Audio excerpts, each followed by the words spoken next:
And I want to come on to Tim Cross. You're also moving ahead of the questions, but I want to come back to Tim Cross in a moment. But just on the State Department planning, had you seen any of this planning? Had you seen any of the results of it, or had you been briefed on it at all?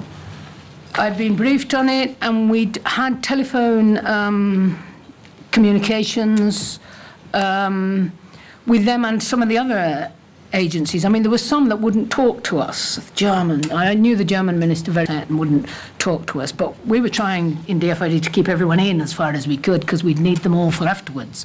And we kept in touch with the State Department and their planning, and USAID. So sorry. Too fast. Sorry. Just wave.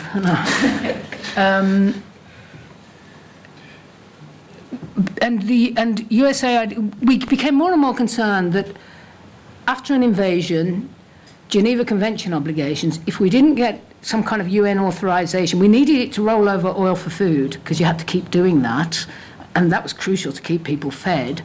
But also, if we didn't get some kind of UN authorization, we wouldn't get the World Bank, the IMF, we wouldn't get other countries. So we were talking that a lot to USAID, and they totally agreed and said yes, yes, yes. So we were working away at all that. USAID didn't have the same sort of clout within the American system that you had within the British system. No, they're an agency rather than a full government department, but we were also communicating and using the proper machinery of government and ambassadors and things with the State Department to the same end. And given that you'd had these contacts with the State Department, were you alerted by them in any way about concerns, probably informally, about concerns about the impact of the shift from the State Department to the Pentagon in terms of post-war planning?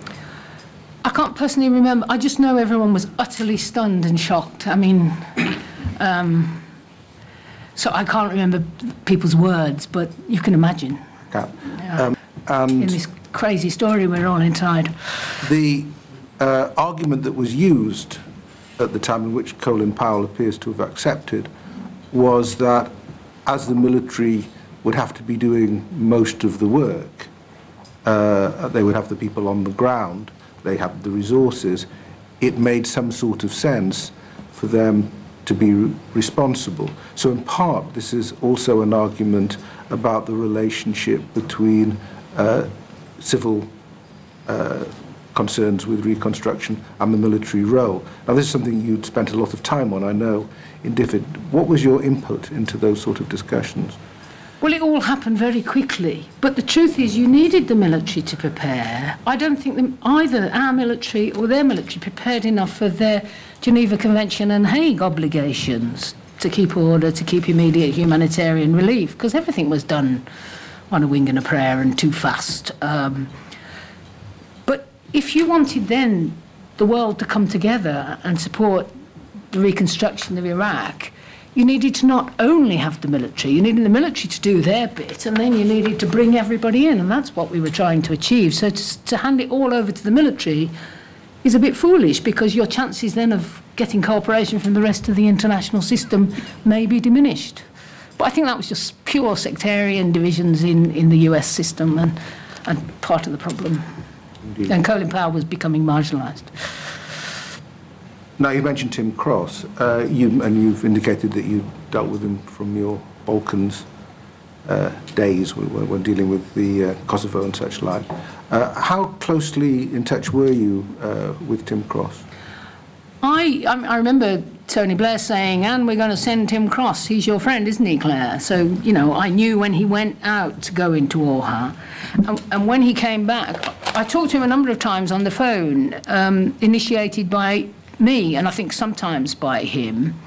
And he came to see me, I think, on one of his first trips back, and said, "It's terrible, they're still moving the furniture in." I can remember him saying that. Now, I've read his evidence, and I'm very surprised by it. I know about ORHA later in Iraq, because it was such a mess, we decided not to put a lot of people in and just have liaison. And there was an individual he wanted that we didn't particularly think was good. But he says he asked for someone from DFID to go into ORHA then. We had one humanitarian advisor in our ambassador to the UN office, because most of them would be in Geneva, but just because such questions might come up. And after Tim Cross I asked him to liaise with Tim Cross. I also asked Andrew Natsios to talk to Tim Cross. In the end, that didn't prove useful, but it could have done. So I mean, I'm surprised by what Tim Cross said. Well, I can talk about the later phase when they were... I must say, the Tim Cross story is such a sad story. And if he was an official from my department, I think it's outrageous that they left him out there all on his own. We would have supported someone better. Well, can I just quote from him what he actually says in his memo? I think you just referred to this. And just reinforces what you've just said to start with.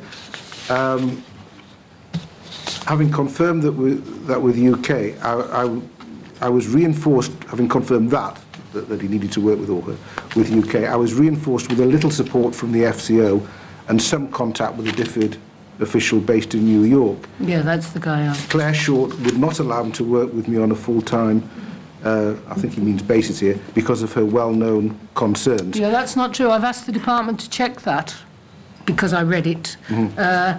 And they've said it's not true, and that he asked me for some support, and I asked our official to liaise with him. So I'm sure he believes it. He's a very fine man, but it's not true, according to the records of the department. That's very helpful. So just to... There are some questions for later when ORHA gets itself to... Yeah, I think we'll deal with those later. So just in terms of your understanding of where things were, you knew from Tim Cross and also from your concerns about the shift away from the State Department that things were not going very well in Washington in terms of post-war planning. Could I just remind everyone, though, we didn't know what the date was going to be of the war, because now we know it, we can look at this, because it is incredible, the messy way, and things weren't ready. So although we were worried about all these things, we didn't know how quickly we were going to war. So you didn't know in February that you could be at war I in knew March. from SIS, the intelligence people. I think one of the American aims was February the 15th, which was the day of our big demonstration, and also is my birthday, so I remember that. But that got put back. And given the lack of preparedness, one was expecting the date to be put back. So we knew there were people pressing for war, but given that things weren't ready, we didn't... I mean, I wouldn't have believed that we would go that quickly, given how unready everything was. Let me just ask again, then, in terms of the scenarios that you were expecting, in terms of what could happen.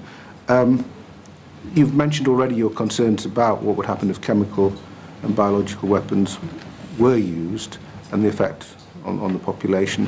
What about other issues, including some that did arise, such as looting? How much study had been done of that possibility? That was the catastrophic success scenario, which was a paper, I think, from the Foreign Office. I'm just speaking from memory here, but and it was that the military would go very quickly, and then there was a risk of chaos and sectarian divisions. And so that was thought about, and I think that's a military failure. That's a Geneva Convention obligation to keep order. I mean, obviously, DFID or UN humanitarians can't do that. We can only operate if there is some kind of order. Now, you've mentioned your birthday on the 15th of February, and the day before is St. Valentine's Day, when you wrote a letter to Mr. Blair. Which didn't do any good. which we have got declassified, so presumably you've seen this letter, and I think it's quite an important letter in this story. And you warn in this letter of the risks of a humanitarian catastrophe. Now, we've had a lot of evidence that suggests that part of the problem, possibly, was that the risks of humanitarian catastrophe were well understood, and you've already indicated that your department was prepared for these, gave good advice on these, and in the end, the immediate consequences of the war, for that reason, were not as bad as many assumed. But you know, we spent 100 million or something. No, I'm not. Achieving that, not I'm not yeah. saying that that was because it was